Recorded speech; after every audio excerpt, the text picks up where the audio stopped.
श्री नारद जी ने कहा, राजन, श्री राधिका की तुलसी सेवा के निमित्त की गई तपस्या को जानकर उनकी प्रीति की परीक्षा लेने के लिए एक दिन भगवान श्री कृष्ण वृषभानुपुर में गए। उस समय उन्होंने अद्भुत गोपांगना का रूप धारण कर लिया था। चलते समय उनके पैरों से नुपुरों की मधुर झनकार हो रही थी। कटी की करधनी में लगी हुई क्षुद्र घंटिकाओं का भी मधुर खनखनाहट सुनाई पड़ती थी। अंगुलियों में मुद्रिकाओं की अपूर्व शोभा थी। कलाइयों में रत्न जटित कंगन, बाहों में भुजबंद तथा कंठ एवं वक्षा स्थल में मोतियों के हार शोभा दे रहे थे। बाल रवि के समान दीप्तिमान शीश फूल से सुशोभित केश पासों की वेणी रचना में अपूर्व कुशलता का परिचय मिलता था। नासिका में मोती की बुलाक हिल रही थी। शरीर की दिव्य आभा स्निग्ध अलकों के समान ही श्याम थी। ऐसा रूप धारण करके श्रीहरि ने वृषभानु के मंदिर को देखा। खाई और परकोटों से युक्त वह वृषभानु भवन 4 दरवाजों से सुशोभित था तथा प्रत्येक द्वार पर काजल वर्ण के समान वाले गजराज झूमते थे, जिससे उस राजभवन की मनोहरता बढ़ गई थी। उस मंडप का प्रांगण वायु तथा मन के समान वेगशाली एवं हार और चवरों से सुसज्जित विचित्र वर्ण वाले अश्वों से शोभा पा रहा था। नरेश्वर, सवत्सा गौओं के समुदाय तथा धर्म धुरंधर वृषभ वृंद से भी उस भवन की बड़ी शोभा हो रही थी। बहुत से गोपाल वहाँ वंशी और वेद धारण किए गीत गा रहे थे।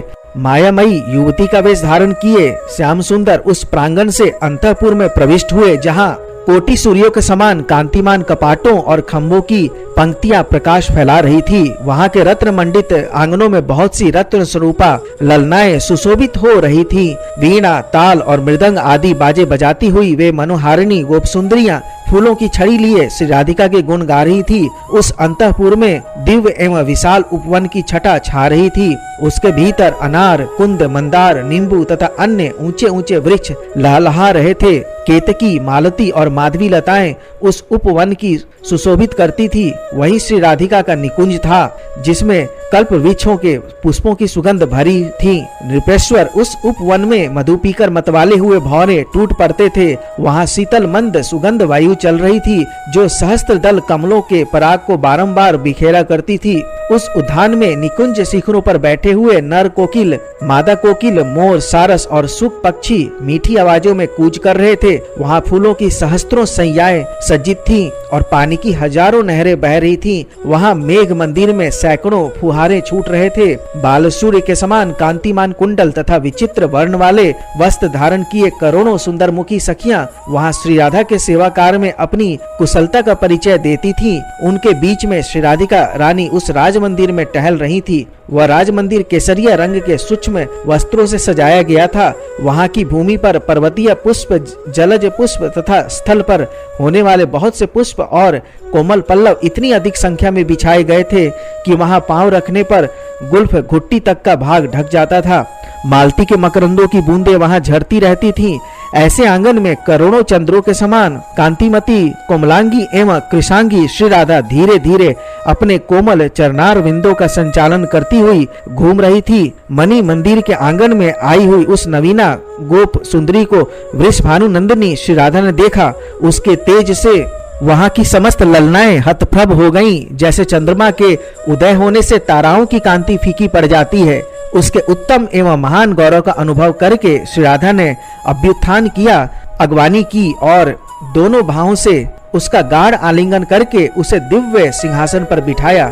फिर लोक रीति के अनुसार जल आदि उपचार अर्पित करके उसका सुंदर पूजन आदर सत्कार आरंभ किया। श्री राधा बोली, सुंदरी सखी, तुम्हारा स्वागत है। मुझे शीघ्र ही अपना नाम बताओ। तुम स्वतः आज यहाँ आ गई, यह मेरे लिए ही महान सौभाग्य की बात है। इस भूतल पर तुम्हारे समान दिव्य रूप का कहीं दर्शन नहीं होता। शुभ्रू, जहाँ तुम जैसी सुंदरी निवास करती है वह नगर निश्चय ही धन्य है। देवी, अपने आगमन का कारण विस्तार पूर्वक बताओ। मेरे योग्य जो कार्य हो वह तुम्हें अवश्य कहना चाहिए। तुम अपनी बाकी चितवन, सुंदर दीप्ति, मधुर वाणी, मनोहर मुस्कान, चाल ढाल और आकृति से इस समय मुझे श्रीपति के सदृश दिखाई देती हो। सुबह तुम प्रतिदिन मुझसे मिलने के लिए आया करो। यदि ना आ सको तो मुझे ही अपने निवास स्थान का संकेत प्रदान करो। जिस विधि से हमारा तुम्हारे साथ मिलना संभव हो वह विधि तुम्हें सदा उपयोग में लानी चाहिए। हे सखी, तुम्हारा यह शरीर मुझे बहुत प्यारा लगता है, क्योंकि मेरे प्रियतम श्री व्रजराज नंदन की आकृति तुम्हारी ही जैसी है, जिन्होंने मेरे मन को हर लिया है। अतः तुम मेरे पास रहो। जैसे भौजाई अपनी ननद को प्यार करती है, उसी प्रकार मैं तुम्हारा आदर करूंगी। श्री नारद जी कहते हैं, राजन, यह सुनकर माया से युवती का वेश धारण करने वाले भगवान श्री कृष्ण ने कमल नयनी राधा से इस प्रकार कहा। श्री भगवान बोले, रंभोरु नंद नगर गोकुल में नंद भवन से उत्तर दिशा में मेरा निवास है। मेरा नाम गोप देवी है। मैंने ललिता के मुख से तुम्हारी रूप माधुरी और गुण माधुरी का वर्णन सुना है। अतः हे चंचल लोचनों वाली सुंदरी, मैं तुम्हें देखने के लिए यहाँ तुम्हारे घर में चली आई हूँ। कमल लोचने, जहाँ ललिता लवंग ललता की सुस्पष्ट सुगंध छा रही है, जहाँ गुंजा निकुंज में मधुपों की मधुर ध्वनि से युक्त कंज पुष्प खिल रहे हैं, वह श्रुति पथ में आया हुआ तुम्हारा नित्य नूतन दिव्य नगर आज अपनी आंखों से देख लिया। इसके समान सुंदर तो देवराज इंद्र की पूरी अमरावती भी नहीं होगी। श्री नारद जी कहते हैं, मिथिलेश्वर, इस प्रकार दोनों प्रिय प्रियतम का मिलन हुआ। वे परस्पर प्रीति का परिचय देते हुए वहां उपवन में शोभा पाने लगे। पुष्पमय कंदूक गेंद के खेल खेलते हुए वे दोनों हंसते और गीत गाते थे। वन के वृक्षों को देखते हुए वे इधर उधर विचरने लगे। राजन, कला कौशल से संपन्न कमल लोचना राधा को संबोधित करके गोप देवी ने मधुर वाणी से कहा। गोप देवी बोली, ब्रजेश्वरी, नंद नगर यहाँ से दूर है और अब संध्या हो गई है, अतः जाती हूँ। कल प्रातः काल तुम्हारे पास आऊंगी, इसमें संशय नहीं है। श्री नारद जी कहते हैं, राजन, गोप देवी की यह बात सुनकर ब्रजेश्वरी श्री राधा के नयनों से तत्काल आंसुओं की धारा बह चली। वे रोमांच तथा हर्षोदम के भाव से आवृत हो कटे हुए कदली वृक्ष की भांति पृथ्वी पर गिर पड़ी। यह देख वहां सखियां सशंक हो गईं और तुरंत व्यंजन लेकर पास खड़ी हो हवा करने लगी। उनके वस्त्रों पर चंदन पुष्पों के इत्र छिड़के गए। इस समय गोप देवी ने श्री राधा से कहा। गोप देवी बोली, राधिके, मैं प्रातः काल आऊंगी, तुम चिंता न करो। यदि ऐसा न हो तो मुझे गाय, गोरस और अपने भाई की सौगंध है। नारद जी कहते हैं, नृपेश्वर, यूं कहकर माया से युवती का वेश धारण करने वाले श्री हरि राधा को धीरज बंधाकर श्री नंद गोकुल नंदगांव में चले गए। तदंतर रात व्यतीत होने पर माया से नारी का रूप धारण करने वाले श्री हरि श्री राधा का दुख शांत करने के लिए वृषभानु भवन में गए। उन्हें आया देखकर श्री राधा उठकर बड़े हर्ष के साथ भीतर लिवा ले गईं और आसन देकर विधि विधान के साथ उनका पूजन किया।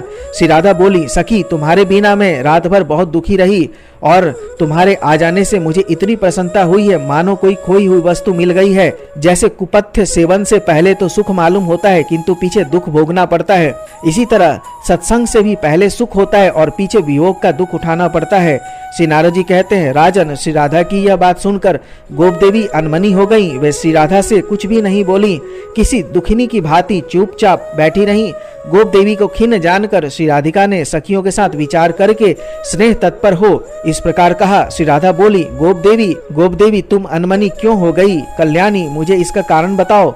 माता, पति, ननद अथवा सास ने कुपित होकर तुम्हें फटकारा तो नहीं है? मनोहरे, किसी सौत के दोष से या अपने पति के वियोग से अथवा अन्यत्र चित्त लग जाने से तो तुम्हारा मन खिन्न नहीं हुआ है? क्या कारण है? महाभागे, रास्ता चलने की थकावट से या शरीर में कोई रोग हो जाने से तो तुम्हें खेद नहीं हुआ है?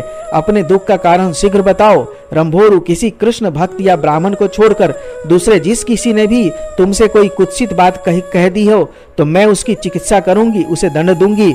यदि तुम्हारी इच्छा हो तो हाथी, घोड़े आदि वाहन, नाना प्रकार के रत्न, वस्त्र, धन और विचित्र भवन मुझसे ग्रहण करो। धन देकर शरीर की रक्षा करें, शरीर का भी उत्सव करके लाज की रक्षा करें तथा मित्र के कार्य की सिद्धि के लिए तन, धन और लज्जा को भी अर्पित कर दे। धन देकर निरंतर प्राणों की रक्षा करें। जो बिना किसी कारण या कामना के निश्चल भाव से मित्रता का निर्वाह करता है वही मनुष्य परम धन्य है। जो मैत्री स्थापित करके कपट करता है उस स्वार्थ साधन में पटु लंपट नट को धिक्कार है। राजेंद्र, उनका यह प्रेम पूर्ण वचन सुनकर गोप देवी के रूप में आए हुए भगवान उन कीर्ति नंदिनी श्री राधा से हंसते हुए बोले, गोप देवी ने कहा, राधे, वर्षानु गिरी की घाटियों में जो मनोहर संकरी गली है उसी से होकर मैं स्वयं दही बेचने जा रही थी। इतने में नंद जी के नवतरुण कुमार श्याम सुंदर ने मुझे मार्ग में रोक लिया। उनके हाथ में बंसी और बेत की छड़ी थी। उन रसिक शेखर ने लाज को तिलांजलि दे तुरंत मेरा हाथ पकड़ लिया और जोर जोर से हंसते हुए उस एकांत वन में वे इस प्रकार कहने लगे, सुंदरी, मैं कर लेने वाला हूँ, अतः तू मुझे कर के रूप में दही का दान दे। मैंने कहा, चलो हटो, अपने आप कर लेने वाले बने हुए तुम जैसे गोरस लंपट को मैं कदापि दान नहीं दूंगी। मेरे इतना कहते ही उन्होंने सिर पर से दही का मटका उतार लिया और उसे फोड़ डाला। मटका फोड़कर थोड़ी सी दही पीकर मेरी चादर उतार ली और नंदीश्वर गिरी की ईशान कोण वाली दिशा की ओर वे चल दिए। इससे मैं बहुत अनमनी हो रही हूँ। जात का ग्वाला, काला कलूठा रंग, न धनवान, न वीर, न सुशील और न सुरूप। सुशीले ऐसे पुरुष के प्रति तुमने प्रेम किया, यह ठीक नहीं। मैं कहती हूँ तुम आज से शीघ्र ही उस निर्मोही कृष्ण को मन से निकाल दो, उसे सर्वथा त्याग दो। इस प्रकार वैर भाव से युक्त कठोर वचन सुनकर वृषभानु नंदिनी श्री राधा को बड़ा विस्मय हुआ। वे वाक्य और पदों के प्रयोग के संबंध में सरस्वती के चरणों का स्मरण करती हुई उनसे बोली। श्री राधा ने कहा, सखी, जिनकी प्राप्ति के लिए ब्रह्मा और शिव आदि देवता अपनी उत्कृष्ट योग रीति से पंचाग्नि सेवन पूर्वक तप करते हैं, दत्तात्रेय, शुक्र, कपिल, आसुरी और अंगिरा आदि भी जिनके चरणार बिंदों के मकरंद और पराग का सादर स्पर्श करते हैं, उन्हीं अजन्मा परिपूर्ण देवता लीलावतार धारी, सर्व जन दुखहारी, भूतल भूरी भार हरणकारी तथा सत्पुरुषों के कल्याण के लिए यहाँ प्रकट हुए आदि पुरुष श्री कृष्ण की निंदा कैसे करती हो? तुम तो बड़ी ढीठ जान पड़ती हो। ग्वाले सदा गौओं का पालन करते हैं, गोरज की गंगा में नहाते हैं, उसका स्पर्श करते हैं तथा गौओं के उत्तम नामों का जप करते हैं। इतना ही नहीं, उन्हें दिन रात गौओं के सुंदर मुख का दर्शन होता है। मेरी समझ में तो इस भूतल पर गोप जाति से बढ़कर दूसरी कोई जाति ही नहीं है।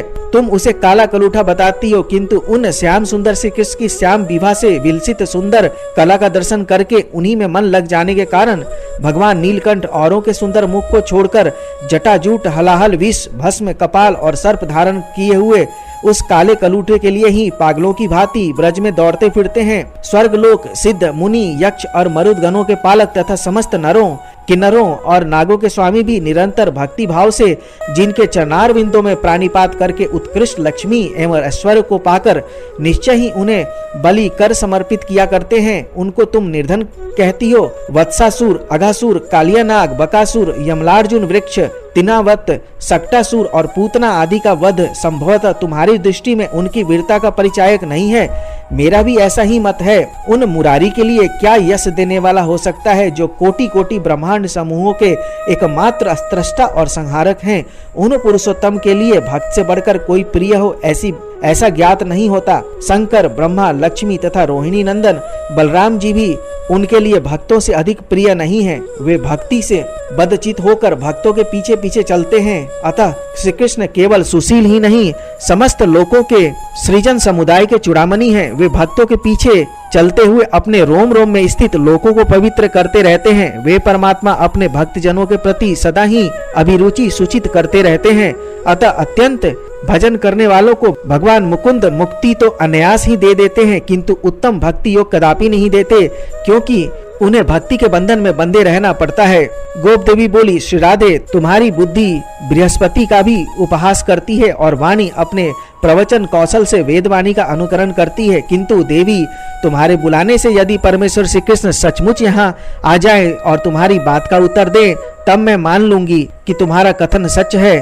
श्री राधा बोली, सुभ्रु, यदि परमेश्वर श्री कृष्ण मेरे बुलाने से यहाँ आ जाए, तब तो मैं तुम्हारे प्रति क्या करूं यह तुम ही बताओ, परंतु अपनी ओर से इतना ही कह सकती हूँ कि यदि मेरे स्मरण करने से वन माली का शुभागमन नहीं हुआ तो मैं अपना सारा धन और यह भवन तुम्हें दे दूंगी।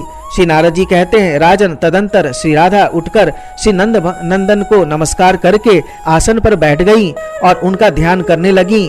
उस समय उनके नेत्र ध्यानरत होने के कारण निश्चल हो गए थे। श्री हरि ने देखा, प्रियतमा श्री राधा मेरे दर्शन के लिए उत्कंठित हैं। इनके अंग अंग में स्वेद पसीना हो आया है और मुख पर आंसुओं की धारा बह चली है।